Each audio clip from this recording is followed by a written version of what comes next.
Before the Rings of Power, there were the Silmarils. Before Sauron, there was his master Morgoth. Before Aragorn and Arwen, there was Beren and Luthien. Join us as we explore Tolkien and all the ages of Middle-earth with your hosts from theonering.com, Jonathan Watson and Michael Grumbine. You know, after everything that went down with Musk and Trump this week, I think people thought you and I might have a falling out too. That's right. That's right. So it's a natural progression of thought. So I start blaming you for various political realities that have occurred in my life. That's right. Why are we only doing this podcast once every 2 weeks? We should be doing it once every 3 days. Jerk. That's you know why Jonathan changed it to once every 2 weeks? Because he was on never mind. Oh, dude, that's a step too far. I didn't say anything. I didn't even finish my sentence. No. I can use AI to finish that word if you want me to when I edit this together. Yeah, that was it's just, it reminds me, I was telling my wife, it reminds me of a bunch of, we've raised a lot of children. It reminds me of like 5th and 6th graders yelling. It totally does. Yeah, like the big ego. No, you're stupid. You're stupider. You're the stupidest ever. You love everything everybody hates. Everything is just so bad. Yeah, name calling, making up names for you. Oh yeah. Bringing back history that's long past and dredging it up, and just it's simple and it's small-minded and expected though with those two egotistical people. Anyway, here's the one thing we have to look forward to though that I'm sure you're going to be very happy about. Oh, but before I do that, everybody, hey, become a premium member or become a supporter, not really a premium member, but a supporter of the show. Go to theonering.com/member, become a member. It's $4 a month. First month is free. We get to do live chats with y'all once a month. It'll be July. The next one is July 7th, whatever that Tuesday is. Do you have that calendar up? I don't. The next, it's Monday the 7th. I don't have that. I don't have the chat. Monday the 7th. Come on. You're my backup here. If I don't have it right, I didn't know you were going to go to the calendar. So Monday the 7th, and then we also have our extended podcast.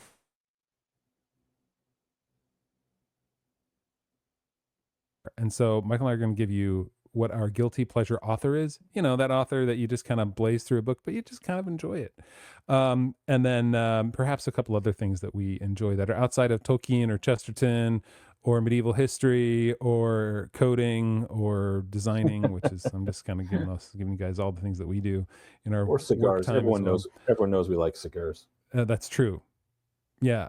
That adds certain, that's like the whipped cream the perfect whipped cream on top of a hot fudge sundae. It just makes everything better underneath it. All right. So become a member, theonering.com/member, or theonering.com/Patreon to go to Patreon. First month is free if you sign up at theonering.com/member though. But here's the thing we do have to look forward to after all the fireworks of this week. Michael, that would be Tales of the Shire. Oh, the new cozy Hobbit game is going to be released July 29th, and pre-orders are now available for the PS5 and the Switch. I don't know why you can't play it on anything else. Such a shame that I don't have a PS5 or a Switch. Yeah, not even a Switch 2, just a Switch. I mean, I don't know if maybe it'll play on a Switch 2 as well. But look, you can get the beautiful 20x16 fold-out map for the quaint village of Bywater. Or if you want the I Am 8-bit exclusive edition, you get a exclusive book cover O-sleeve. I don't know what an O-sleeve is.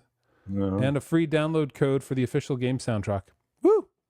Michael, this is going to make your whole summer better and cozier. Nope. I ain't going to touch it. But having said that, there is, to be perfectly blunt, folks know, or maybe they don't, that they must by this point, because I've referenced it so much that I've played Lord of the Rings online, and my kids play Lord of the Rings online, and occasionally I join them with an old character. And so the idea of exploring Middle-earth in digital form is not a bad idea in my mind. Mm-hmm. And what they're doing here is they're just trying to project the vibe of Hobbit, of the Shire. And so they're trying to be cutesy and sim-like, the Sim City, Sim whatever, the Sims. Yeah. So that you can, without, I would Yes, there's probably not a lot of combat, fighting, darkness. This is why I have to play the game to try and figure out what you can do to really screw with things in the Shire. At least their version. How can you wreck the Shire? And Right. can you institute a tax rate that George R.R. Martin would approve of? Perfect. Exactly right. Can I be the new sheriff and start arresting people? That's what I want to do. That would be because I need to make the town cozier. Can I build a brick house that ruins everything? Yeah, right. Like in the Scouring of the Shire. So that's exactly right. A large brick alliances with Sharky. That's what I want. So here's the thing. I have a Switch, but I mean, I guess I could hook it up and like stream it. We'll have to do a brief. Like, I'll have to find a copy of it. It would be easier if it were. Yeah. I'll probably have to do that. Xbox or Switch. I have one of those. We'll see if we can do a little episode where we play it together, or you can direct me what to do, and we'll try and see how it goes. I've never played a cozy game, so this would be totally new and different. Yeah, neither have I, and so I will jump on a stream with you, and we will have our fun. I mean, aside from the enforced DEI Hobbiton look, I don't. The part of this that doesn't bother me as much is the fact that it isn't taking Tolkien's world lore and warping it that much, because frankly, Tolkien doesn't have a lot of lore about the Shire. All that we know about hobbits in the Shire is found basically in the introductions to The Hobbit and the Lord of the Rings, and then a little bit on the appendices, and that's it. And so there's not a lot for them to ruin there. And besides, I think a lot of the vibe that they create is going to be fine. But I won't be playing it. I can tell you who will want to if they ever come out for PC, which is my daughter. My 7-year-old would probably want to play it. So maybe I'll keep that in mind when I stream with you if you end up playing it. So this is less offensive to me than the Rings of Power or the Hobbit game. Or the Gollum game. The Gollum game. Yeah, the Gollum game is offensive on a whole bunch of levels, like basically every level.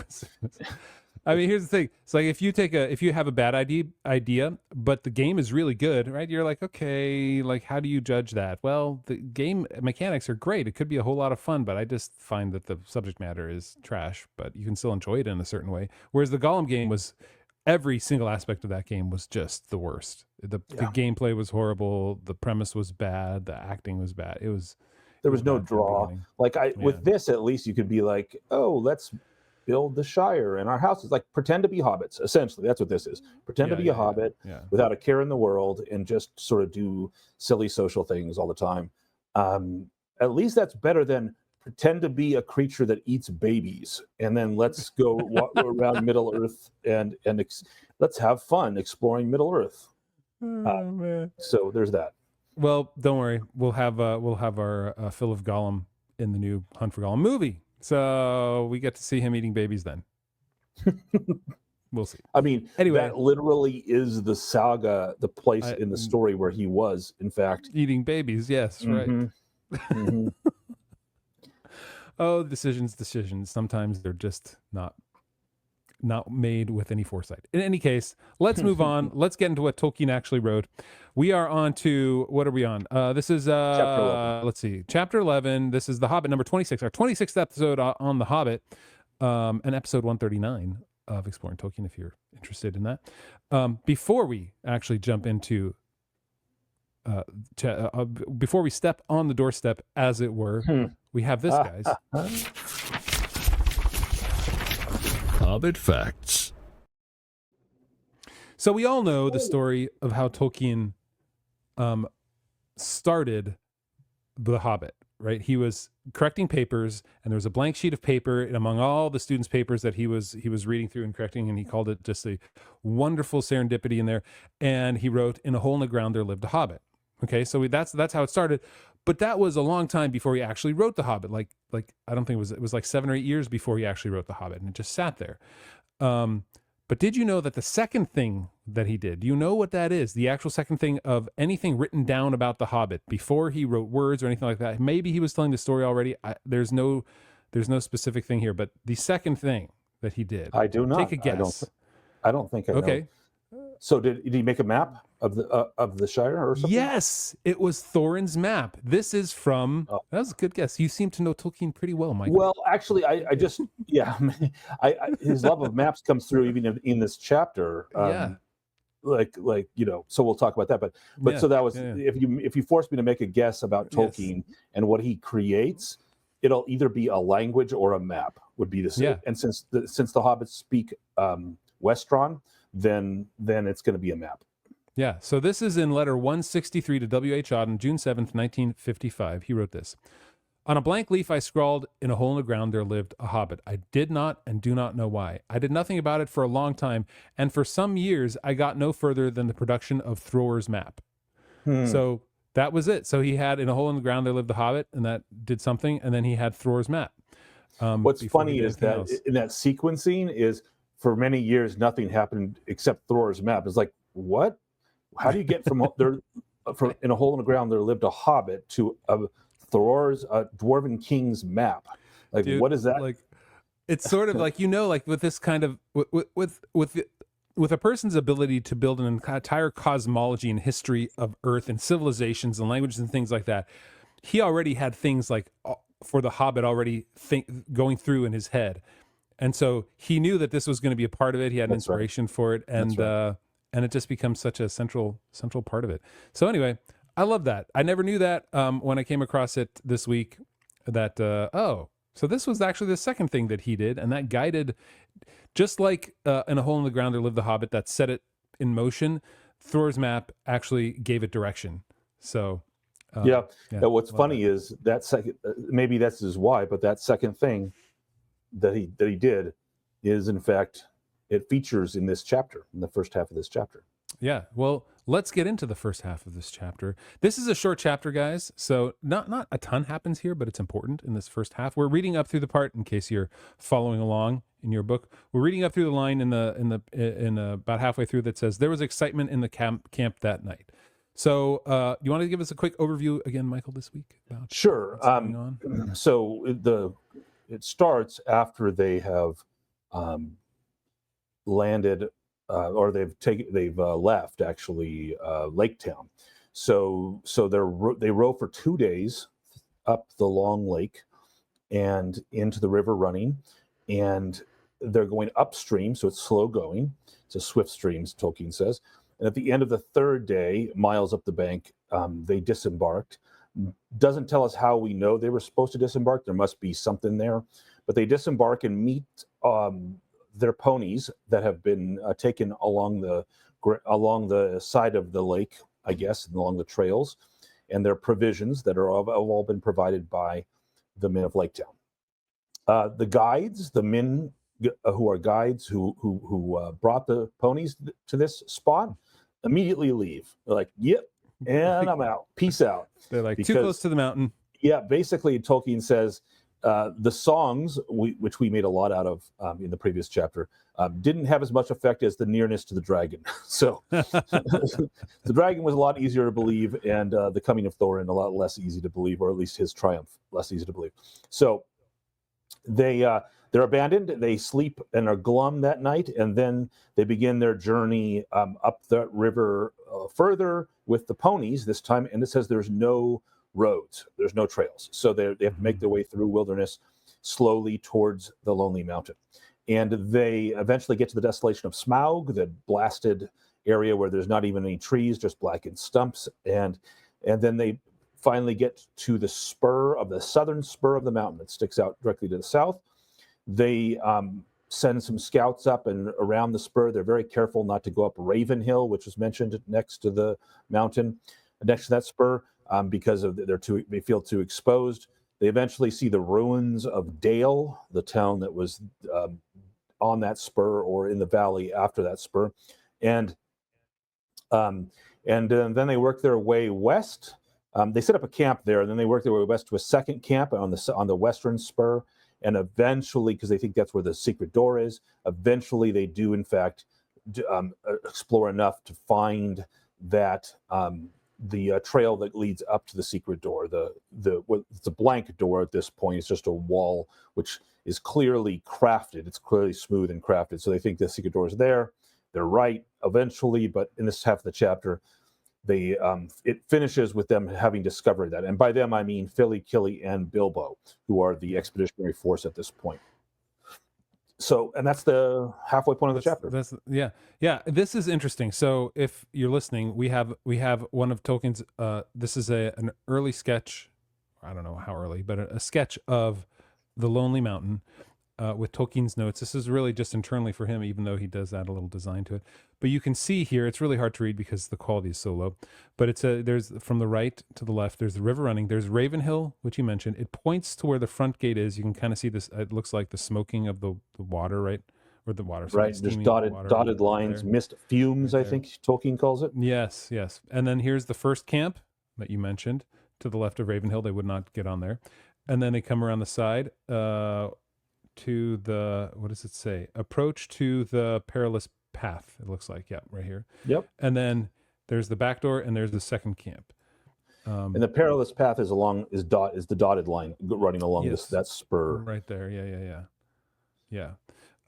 So I think that's cool. Here, just so that we get our bearings here again. So this is from the side. Now, if we were to turn this, so basically, we are looking directly east from this perspective.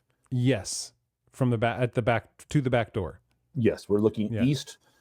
We are on the west side of the mountain, looking east at the mountain. Yes, and at the back door. Right. Yes, and so then this is his earlier painting. Then he had another one, which is this one here, which is sort of for the front door. There's another one we're going to talk about a little bit later called the front gate. This is a Tolkien ink and paper here, but you can see here's the front gate right here, right in the middle. There's Smaug up here. This is Ravenhill, right there. Right. Dale is over here in the valley, as you mentioned, over on the right-hand side. And then if you're to go around Ravenhill into the back, kind of like back in here, that's where you'd get the back door. So the perilous path is up over in here, and you'd get the back door. It might even be beyond that spur that we see sticking out. If the two drawings are connected, it would be beyond that spur, because there's nothing between the southern spur and that first spur. Do you mean? Or unless you're calling that a. I think this right here is the area between the two spurs. So this is one. So this is one spur here, and then in the back you have this other spur, and that correlates. Sorry guys, I hope you're watching this. That correlates with. Well, let me think about this through. Now that I'm looking at it again. Okay, so this is Ravenhill. You're right. It would be past that spur. It would be actually, now that I'm looking at it, it would be behind this one right here. Yeah. Right. Mm-hmm. Yeah. So you'd have to go around both spurs right there, which correlate with this one here and this one and this one right here. You'd have to get, which presumably they do. So this is very like geography specific. Tolkien is really thinking about the specific layout of the land. Where everything is, how fast the rivers run, the ruins of Dale, geographic details that are highly specific. And there's not much that happens in this half of the chapter, except their travels and a lot of specifics about the geography. It gives hints towards the past. You reach the desolation of Smaug, and we're invited in our imagination to imagine Smaug destroying it. Black. Many years later. How many years was this ago? I just realized I never looked that up. How many years when Smaug took over? What's the date of Smaug's takeover of Erebor? But it's over 100 years. 2770. Yeah, and then they returned. So it's 200 years. 200 years, right? Yeah. Yeah. So this is ancient history. Yeah. So Dale's been gone for 200 years. This is a deserted city 200 years later. It's overgrown. Which is really interesting if you think about it, because Smaug presumably burns things with fire, but something's different here, because after 200 years, it's still desolate. There's still nothing growing, which is very interesting.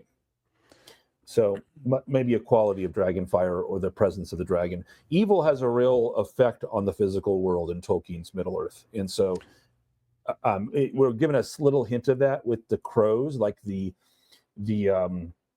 dwarves don't like, they're near the front gate in this chapter, and they look and they see crows like winging around these evil, and they don't like the look of them. They say that let's get away from them, as if the few living things that there could be must be in some way participating in the evil. I think at least that's the impression I got. I don't know what you thought about that, but it's interesting. It's like what would make a crow evil?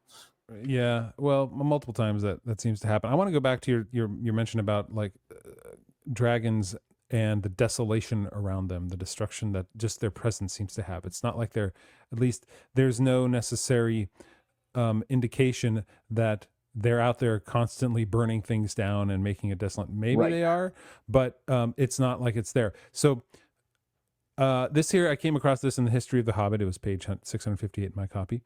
And the author writes this about these dragon-haunted regions, like the desolate plains or the desolate earth around the misty or the lonely mountain. There's the withered heath as well in the north, if I remember correctly. So let me read this. Stop stealing my thunder, Michael. Oh, jeez. Sorry, didn't know it was stealing. Finally, he writes, we have one dragon-haunted region which is never described directly, but which links the dragons of the Silmarillion with those of the Hobbit. For it seems likely that the withered heath, from whence Smaug came, was originally none other than the ruined land known by many names in the various Silmarillion texts, including the Blasted Plain, Dor Nafauglith, the Black Plain, and ultimately the Anfauglith, which is the gasping dust, right? Not only does the withered heath lie in a similar geographical position, now again, Tolkien was inspired by what he'd already thought of when it comes to the histories of the elves and the Noldor, and everything going on in there with Morgoth. He writes this: not only does the withered heath lie in a similar geographical position north of the Grey Mountains, just as the Land of Thirst had lain north of the highlands of Hithlum and Tower Nufuin, but Tolkien actually describes Dor Nafauglith as withered and the heath in the Lay of the Children of Húrin. Close comparison of the respective locations of Tower Nufuin and the Thirsty Plain on the early Silmarillion map with the Wildwood and Withered Heath on Fimble-Famby's map, which I believe is an early map that Tolkien had drawn of this here, reveals just how close the two were in initial conception. So so this idea that, one, they're connected to the Silmarillion, because that's what Tolkien had already done. He was writing what he knows. He was just kind of introducing aspects of that into The Hobbit. But two, dragons all the time with him always had this devastated effect. Where they came from was withered, was dead. There was nothing there. And so just their presence always brought that evil on the land as well. Right. One wonders what they eat if they're destroying everything around them. There's no animals. That where does Smaug go to eat? Must fly a good distance. I'm sure George R. R. Martin would want to also know that. I don't. Hey, look, this is not a tax rate. This is a question about the life of dragons, which maybe I'm not supposed to be thinking orcs, too much. About people. I mean, Morgoth could have fed them with whatever was growing under Thangorodrim. Right. But yeah, I'm sure, Oh no, I have no problem with the dragons in Thangorodrim. I'm thinking about Smaug specifically. Yeah. Well, clearly he can rest for years without being seen at all, because and survive for however long that takes. So maybe the hibernation. Yeah. But then if we take that into account, the hibernation doesn't affect the regrowth of the land around him. It's still dead and desolate. Just the presence alone. Right. The evil presence is enough. The evil presence is enough. Yeah. There's not a whole lot that goes on into this chapter. However, I want to point out so instead of going through it step by step, because there isn't really a lot. Two things. Let's talk about again how I think Tolkien's prose has improved from the beginning of The Hobbit to now. Okay. There's a line in the beginning of the chapter. Let me read that, where he describes the river and the front gate that Fili and Kili and Bilbo see, and Balin, right? Yeah, Balin.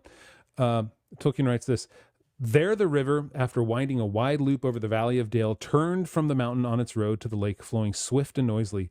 Its bank was bare and rocky, tall and steep over the stream, and gazing out from it over the narrow water, foaming and splashing among many boulders, they could see in the wide valley, shadowed by the mountain's arms, the gray ruins of ancient houses, towers, and walls. I love that, because it's in a way, it's a brief description. It's only is it one sentence? It's two sentences, but it gives you the entire view of the mountain. It's bare and rocky. It's tall and steep. It's gazing out. So not only is it there, but you feel like it's looking at you. It's not just an inanimate object. There's something in it that is gazing out at you. And not only is it gazing out at you, its arms are reaching out to you, because the mountain's arms shadow the ruins of the ancient town of Dale. And I just love that the way he's able to give us that feel of oppression from the mountain without saying the mountain was oppressive. It is an expertly crafted prose right there to describe the Misty Mountain. Very true. And it evokes, right? It evokes the mountain's arms around. He doesn't say, that the mountain's arms, that they could see in the White Valley, shadowed by the mountain's arms, the gray ruins of ancient towers, houses, towers, and walls. So he's evoking memories of a thing we've never met before and he never describes before, with the ruined town of Dale. I mean, we heard that it was ruined, but that was it. And then, but also he gives us this impression evokes the idea of the mountain surrounding it with its arms, without saying that the mountain arms surrounded it oppressively or any. Exactly. He just describes it, and then it invites us to imagine and to evoke feelings. And I think you're right. I think it is a real show. It's showing the improvement of his craft as he's going along further in this. It feels more like a Lord of the Rings description. It does. Exactly. When I come across those, I noticed those. That one stood out to me this time when I read it. The other thing that stood out to me about this is how quickly the dwarves descend into despair once all the praise is gone, once all the baubles aren't gifted to them, once the clothes aren't heaped on their back, once the praises stop being sung. Man, they are just like, it's okay. You've heard the phrase, you had a mountaintop experience. Yes. Yeah, right. This is what happened to them in Laketown, and then they go to the mountain and they descend into despair again. Right? They are praised, they are loved. He's coming back. The rivers are going to flow with gold. It's going to be shiny and rich. And then they get to the mountain and they say they were alone in their quest without hope of further help. They were at the end of their journey, but as far as ever it seemed from the end of their quest, none of them had much spirit left. They just got infused with a ton of spirit not 2 days ago in Laketown, and already like Thorin is despairing, and the only one again who doesn't despair and who does something is Bilbo. Right. He's right. He's like the more even keel version of them. Like they're super high and he's unhappy leaving Laketown, and then now they're here and they're super low and he's not happy, but he has some hope. And he's looking at, and why does he have hope? Because he's looking at maps. That's right. That's right. That's right. He would often borrow Thorin's map, the one we've just been, we would have been looking at that one, and gaze at it, pondering over the runes and the message of the moon letters Elrond had read. It was he that made the dwarves begin the dangerous search on the western slopes for the secret door. What? Sorry. What the bleep, Thorin? Like this what's is where their plan? What are they going to do? After reading through this in such detail about the dwarves again, like I look back at the movie and I'm like, Thorin is a sucky leader. He's really no good. But somehow in the movie, they try to make him into this great leader of dwarves who has a purpose and a mission. He goes there out of revenge without a plan. The only reason that he's able to succeed is because Gandalf was like, no, you're not going to succeed unless you actually have somebody with a more even temper who knows why he's fighting for this, not for revenge, but to get home. Right? That's who you need. Somebody who's able to see the situation and act on it appropriately. Whereas the dwarves, they just despair and then they revel in their heights and then they wallow in their lows. And it's no surprise that Bilbo then is the one who decides to like, okay, let's start looking again, guys. Let's find where we need to be. And then of course, he's the one that finds it. Yeah. And it's really, it makes one wonder, like, what is Thorin's plan, if anything? He doesn't have one. And by the way, if Bilbo has to move them to the western side where it's more likely that the door is, what were they planning on doing? Just sitting in that first camp forever until Smaug came out and ate them? I mean, I don't know. I don't understand what's going on sometimes with the dwarves. And I feel like, in a way, I know this is going to sound a little Tolkien blasphemous to Tolkien's legacy, but in a way, I feel it's a weakness of the way that he imagines the story, because he just discovers it. And so the dwarves have this character, and we've talked a lot about this, or at least I have. It's a fairly petty character in The Hobbit. The dwarf in Lord of the Rings is knightly. He's actually courageous and this stalwart, loyal warrior, Gimli. But his dad is not so much, and his dad's companions here in The Hobbit. The dwarves are petty and venal, and they don't plan at all. They're mean spirited. A lot of times it's just they're kind of a caricature, like a fairy story caricature of dwarves, and it's really Bilbo that's the main character, and they're just sort of side. And so Tolkien doesn't feel to me that Tolkien really filled out what would be more realistic about a dwarf expedition like this. Like if you imagine an expedition of Gimlis, like 13 Gimlis in this trip, it feels like it would be a different kind of thing than what we get in The Hobbit, where they feel more like, I know this is blasphemous, they feel more like relatives of the seven dwarves from Snow White than they do like Tolkien's dwarves in Lord of the Rings. And I'm not confident 100% in this statement, but I'm pretty sure he had already created dwarves for the Silmarillion at this point, for the histories of Middle Earth. Right, but the dwarves of the Silmarillion are epic. They're petty too. I mean, especially the petty dwarves, literally named petty dwarves. But they have this dragon mask armor, and they come and save the elves. They save the greatest warrior elves in the world, the Noldor, from dragons, and in the up in the Battle of Sudden Flame. This is the Dagger Bragollach, right? Yes, I think. So. Anyway, they're far more. I mean, they are greedy, and we have the whole situation with the Nauglamir, but they're not. But they're also loyal and fierce as warriors, and these dwarves do not appear to be that. They really do appear to me to be 13 of the same race as the seven dwarves from Snow White, with slightly less silly names.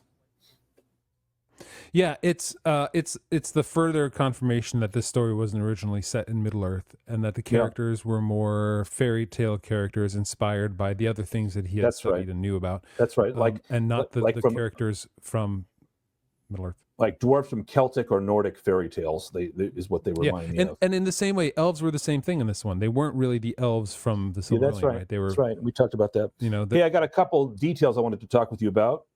Okay, go for it. The smokes and fumes from the front gate. It's interesting because Balin, when they scout the front gate, and Bilbo says, "The dragon is still alive and in the halls under the mountain then, or so I imagine from the smoke," said the Hobbit. And Balin says, "That does not prove it, though I don't doubt you are right. But he might be gone away in some time, or he might be lying out on the mountainside keeping watch, and still I expect smokes and steams would come out of the gates. All of the halls must be filled with his foul reek." What's reeking? What inside of is this just another one of these effects of this is what dragons produce, like desolations, where they have foul reeks, which means a smell, but the medieval idea of a smell, which is accompanied with winds and fumes and vapors, and is that what's going on here, or is there actually something steaming and it says dark smoke is one of the ways it describes it coming out of the front gates. So I can't imagine there's something burning all the time in there, is there? Maybe it would have burned out over 200 years ago. One would think. I think so. There are two options, like you said. One is that there is something in the foul reek that is always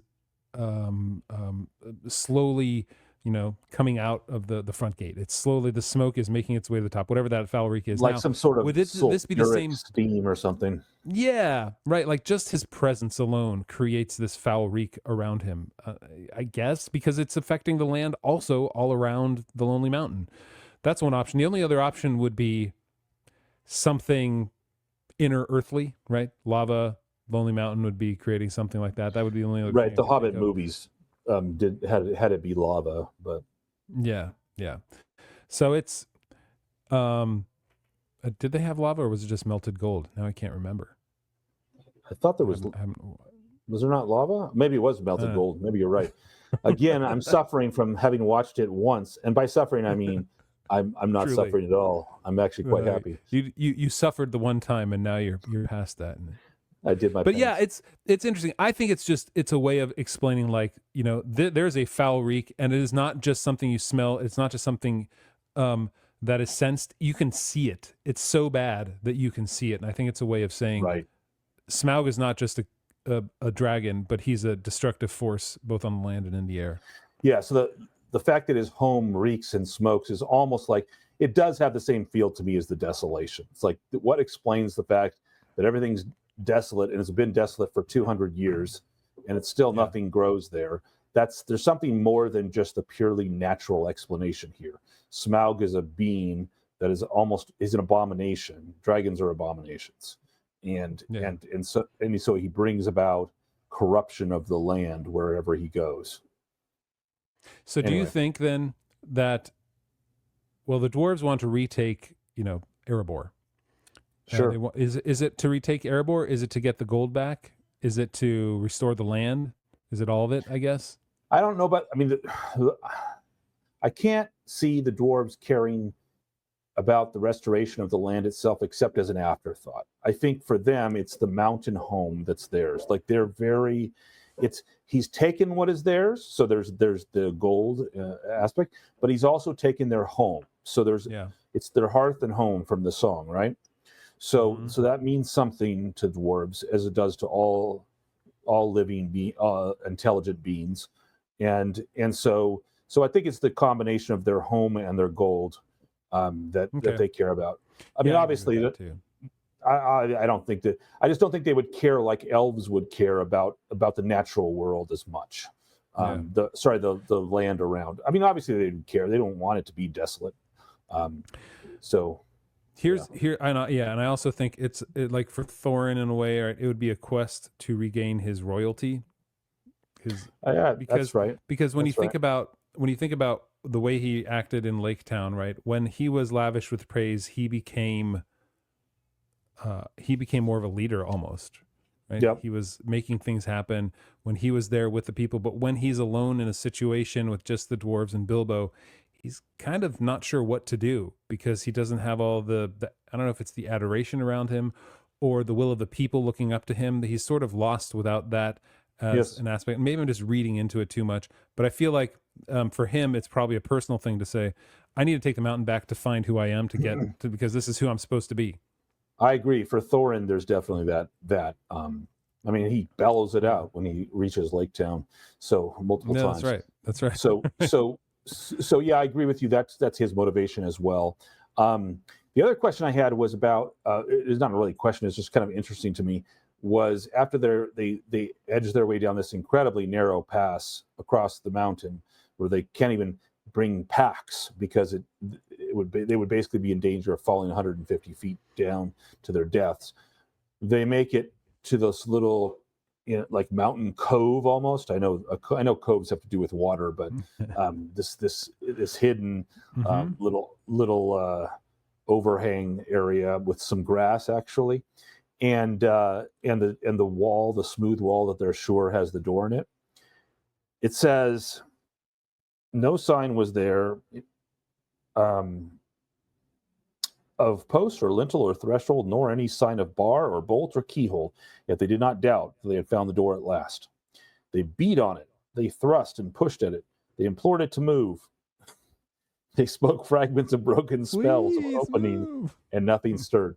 What's funny to me is, so who's the they? It's Bilbo and Philly and Killy. So you have Philly and Killy speaking broken fragments of broken spells. That's funny because they're the only ones. Because Bilbo doesn't know any broken spells. I get that's true.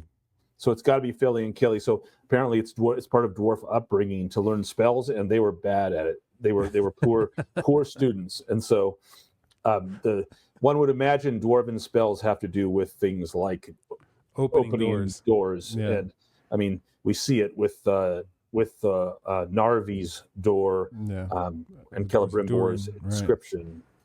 Speak, friend, and enter. Yes. Yeah.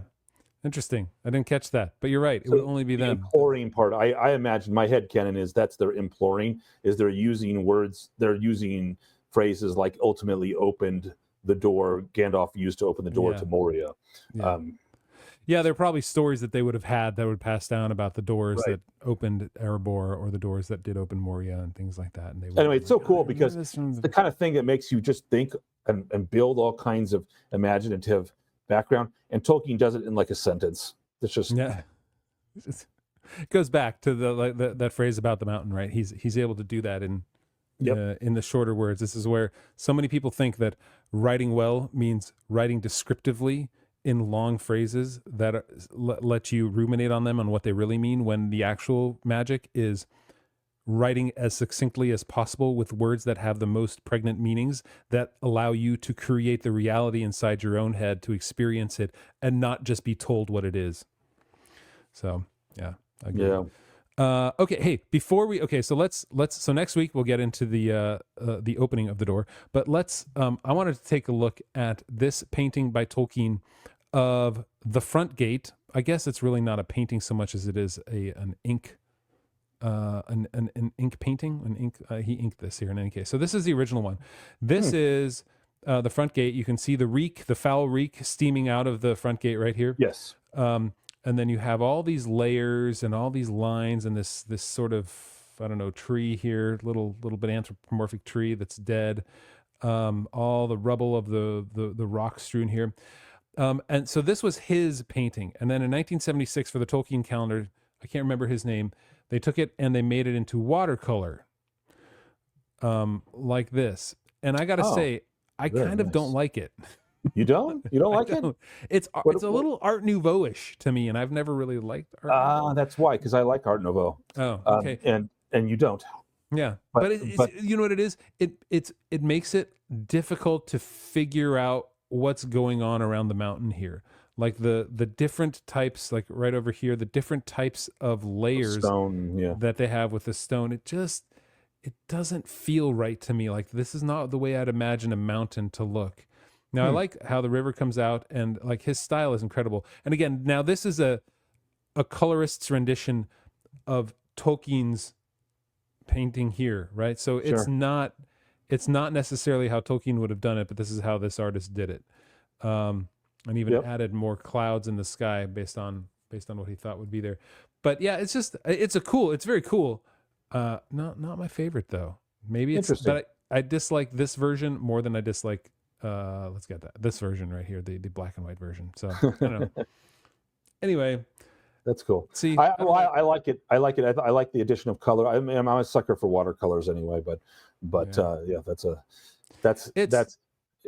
it does make it. I agree with you. It does make it a little more, I want to say cartoonish, but something like that, where it's a little more childish.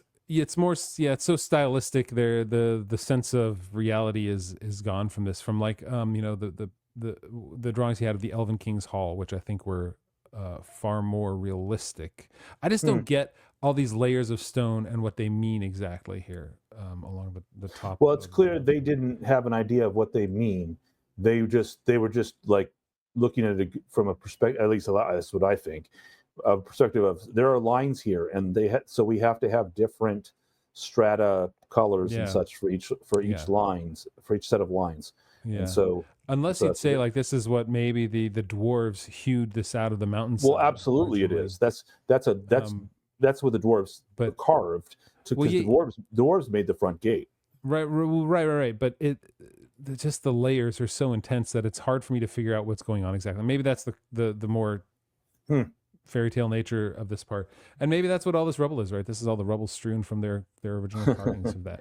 I suppose, yeah, could be. Anyway, all right. I just wanted to bring that up because this is a painting. I'm glad you brought it up, and I like it. We disagree on that. Look, I don't dislike it. It's just not my favorite. Well, maybe I dislike it a little bit. But again, this is not Tolkien. This one isn't. This colored one isn't. This one is. The black. I mean, it's kind of Tolkien. It's partially Tolkien. It's just Tolkien with colors. Okay. You're right. It's like colorizing It's a Wonderful Life. Because I don't think it's not the same thing. There's no change to the art except the addition. I mean, the clouds, I agree. But besides that, all the lines are the same, right? There's no change to the art except all the colors. Fair. Anyway. All right, we'll move on from that.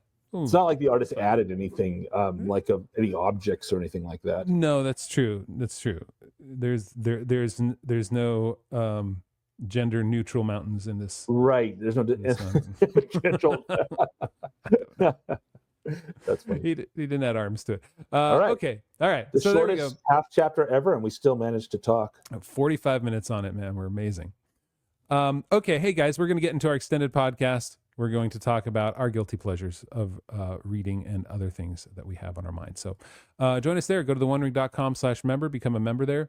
It's $4 a month. First month is free. And we're talking on July 7th. So become a member before then so you can join us. And we'll send out an email with the Zoom link so you can just pop on your phone, on your iPad, your Android, your Mac, your Windows, anything. Because Zoom works on pretty much everything on every browser. So hope to see you guys there. And we'll see you all on the other side. Right, Michael? Bye, freeloaders. Did you think it would end this way? Oh, the journey doesn't end here. The grey rain curtain of this episode will be rolled back, and all will turn to silver glass. And then you hear it. Distant sounds like waves on diamond shores. A far greater episode under a swift sunrise. All right, so I want to talk about a couple guilty pleasures we have when it comes to reading. What is it like if we're not reading something like, you know, you're on a beach and you just want to read something that's going to break your brain and enjoy the ride. What would that be? Well, I'll give you a couple authors. I'll start with one and you give me one if you have one, Michael. I don't know if you ever read The Martian by Andy Weir. Yes. And let's see, I think I just got his third book. I hadn't read it yet, but I saw it was on sale, so I bought that. Project Hail Mary, which is being made into a movie to come out next year. And then also, I think he has one called Artemis, which wasn't as good as The Martian. But man, when I read The Martian, I read that so fast because it was so much fun. It was just a really fun book to read. So that was like, guilty pleasure-wise, I don't know what you thought about it, but I really enjoyed The Martian when I read it. Yeah, I did too. That's my guilty pleasures in reading are in fantasy and sci-fi too. I'd say my guilty pleasure, I like Timothy Zahn's Star Wars books. I was just gonna bring that one up. Dang it! Oh, did I take yours? We're too similar. No, it's a good one. But have you read the sequels to those original ones? The duology, you mean? Like the two books after the three? Because he wrote three. I thought he wrote two trilogies after that too. Yeah, he wrote three, then two on Thrawn. We both. Thrawn, I still find Thrawn to be the most compelling villain in the Star Wars universe. Yes, I agree. They screwed him over. I saw in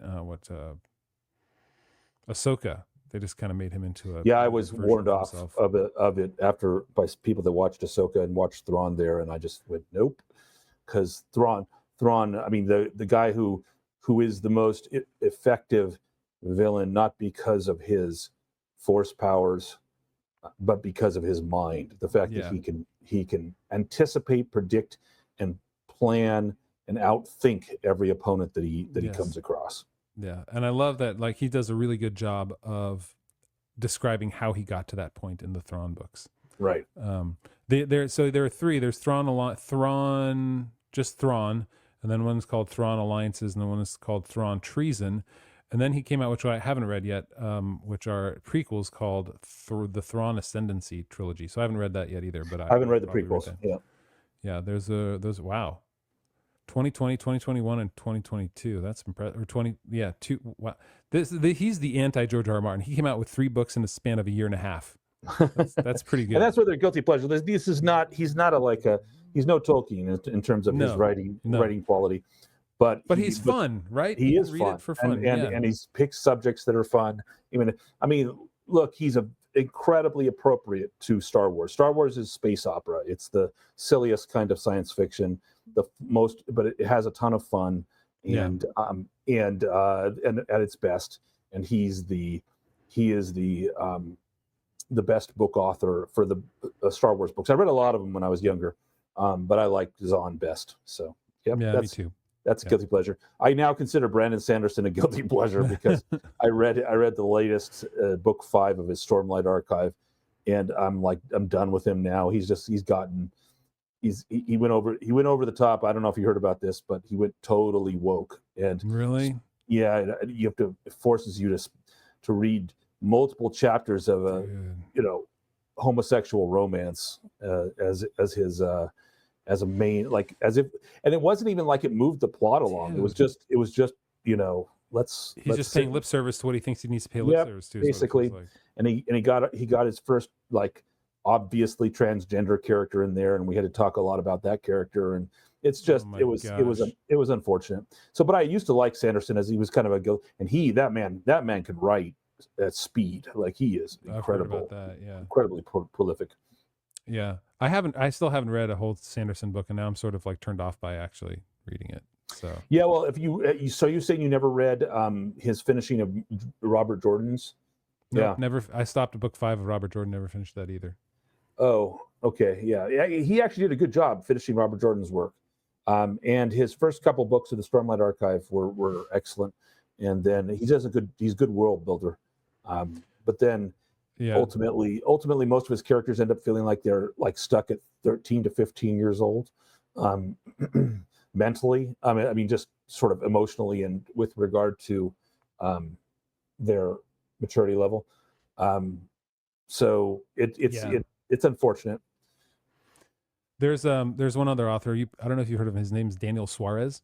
Came out with a book. I have not read anything. 15 years ago, maybe longer. 2006, a while ago, called Demon, or Daemon, which is a Daimon. Daemon. Some people say Daemon, some people say Demon. Yeah. In any case, it's something that runs on a computer perpetually and is always checking things and making sure things are running.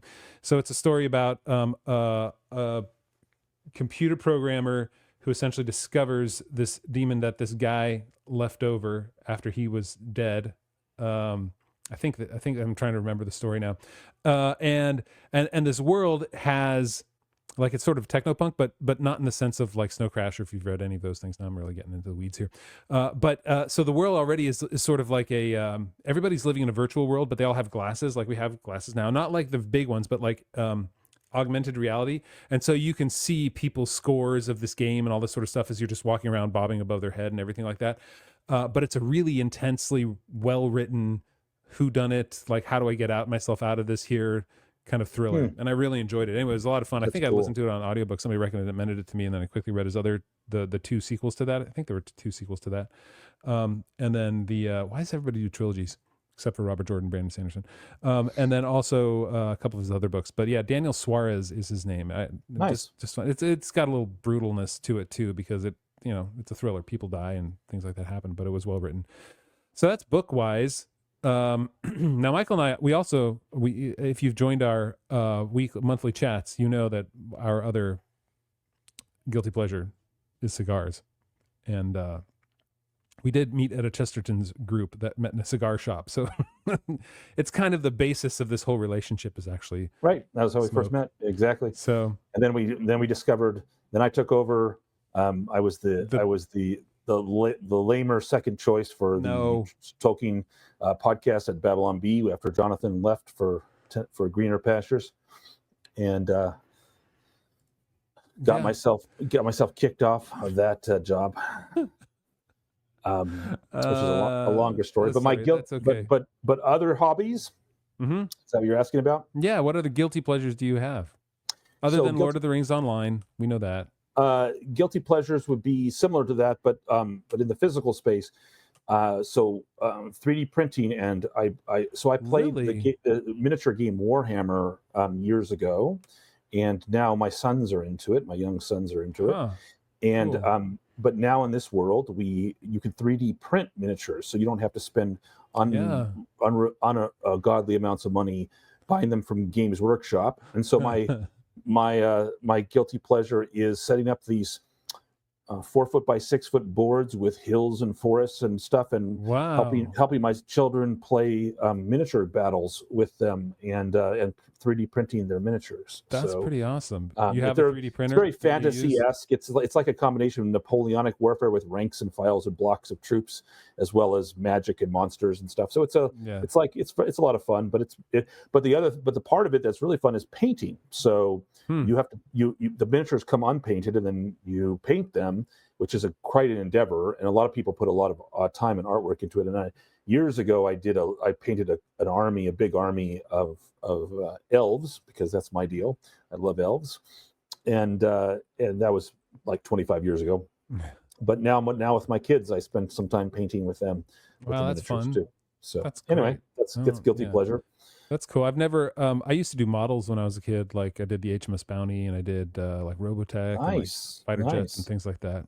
I haven't done that in a long time. But yeah, but I got out of that. I don't know why. I enjoyed it when I did it, but I developed a fascination for the terrain and that whole model thing with my grandfather, who had a model train. He was one of those connoisseurs that had basements set up with model trains. That's awesome. I didn't have that. And then I discovered Warhammer in the late 80s, and so I combined my love of strategy with the terrain and the battlefields and things. So you have your own 3D printer that does that? So the 3D printer doesn't print the terrain. We make that. I know, just the objects. But yes, the miniatures themselves, the armies, cool. the guy. I can. I'll come on and next live stream. I'll show some of the models we. That would be great. I have a 3D impressive printer, and we haven't set it up in the last couple of years because it was sort of a well, they made a lot of advances thing in 3D printing since in the last year or two. Really? So, yeah, they're pretty impressive now. I don't have a top of the line one. I have a middle of the line one, but still pretty good for the price. It was under $1,000, but it does a really like the level of detail it can do is really impressive. It is fun. Let me see. I'm trying to see if I have any of the 3D printed stuff I have that I use up around here. Oh yeah. I don't have any in reach, but the crowd listening to us would.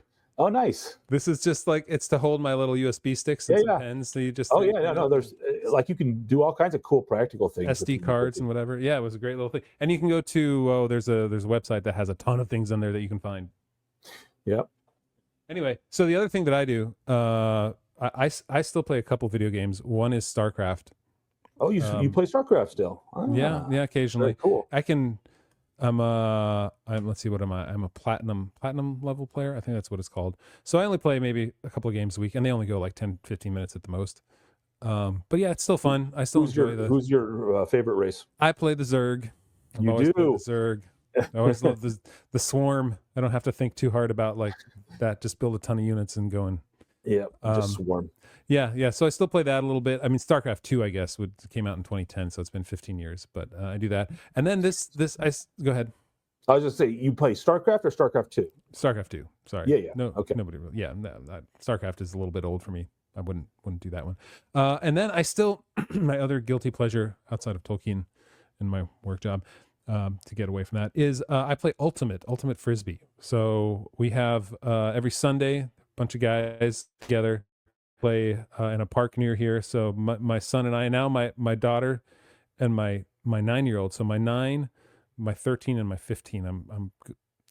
They're all about to turn those ages.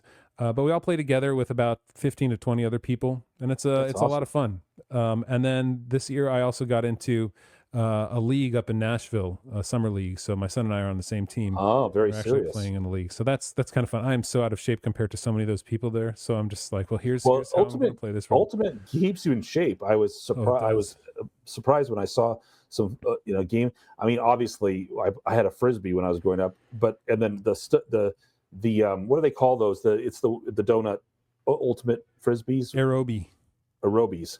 Okay, so when those came out, I did that in college, and then but then I saw Games of Ultimate years later, and I was really impressed by the athleticism. It does. It's a lot of quick twitch kind of moves, trying to get people off you, and a lot of quick sprints to try and get open. It's a lot of fun. I'm definitely more casual. My son is in a JV team here and locally for the high school. Very cool. But yeah, so that's our guilty pleasures. I hope you guys enjoyed this little bit. I mean, you guys, we don't really talk much about our own lives here because I don't think you listen to us for that. But sometimes I feel like maybe it's good for you to get to know us a little bit and the things that we like. So tell us what we like the live streams for that reason too. Yeah, it's fun. It's fun to talk about the things that we're doing and places we're going and people we're seeing, which is you in the live stream. So July 7th, mark that down on the live stream and join us there. I will send you out an email as long as you're a Premier member and your email is in as long as you're an active Premier member and your email list your email is up to date in our system on thewondering.com. So if you don't have it, then make sure you go there. And my camera just sort of tilted way down. Look at that. It lost.